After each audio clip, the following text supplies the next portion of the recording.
man, guess what? What? I'm done.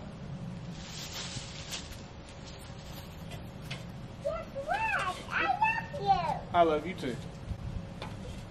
And Mommy loves me. Yeah, Mommy does love you. You're right. So guys, that is another project complete, and I can't tell you how happy I am for this to be finished. This is a project that I started 3.5 years ago, and I did not know that it had been 3.5 years ago, but we started doing the math on it, and sure enough, it's been 3.5 years since that original siding came off of the of this side of the house here.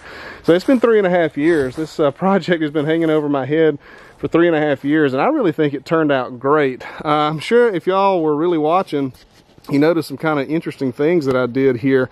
If you look at that trim up there in the corners right below the tin, it's stuck on top of the horizontal boards. And the reason that I did it that way is because, well, that's the way it's done on the other side.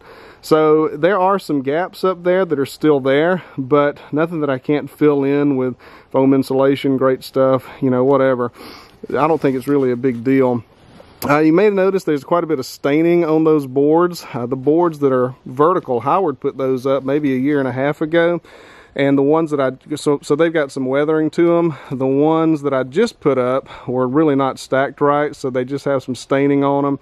But overall, they're good solid boards. The ones that I just put up are about 1 inch thick. The ones that are vertical here are 3/4 of an inch thick. And I really think it turned out great. I think it looks good. It's still going to need some weather seal on it, but that will be a little ways down the road once they all get good and dry. I want to give you some perspective on this house here as far as it being rustic and kind of crude. My dad built this house about 40 years ago. I think the original part of the house was built 45 years ago. This part of the house probably 35 to 40 years ago. And the original part of the house, when he put it together, his tools were basically a chainsaw and a claw hammer, and possibly a skill saw. I do think he had a skill saw as well. So it's a crude house, really through and through. And the ongoing joke in this house that is really nothing is square. If I try to do something inside of the house, it's just going to be a miracle if it's square. But this side of the house was kind of an addition, so it seems to be fairly square. You also might have noticed right here where the house or the siding meets the foundation, and this is not the foundation, this is just this is what's covering the blocks, but you can see where it meets right here is actually pretty ugly. It doesn't fit together like it should. You can see right here the original siding went down into those grooves right there, and it's actually the same way on this side of the house. This has the original siding on it.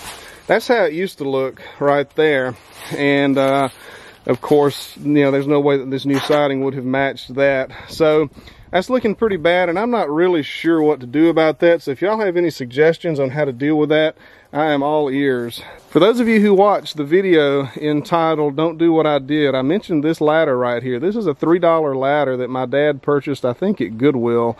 And I swore that I would never use it again in that last video.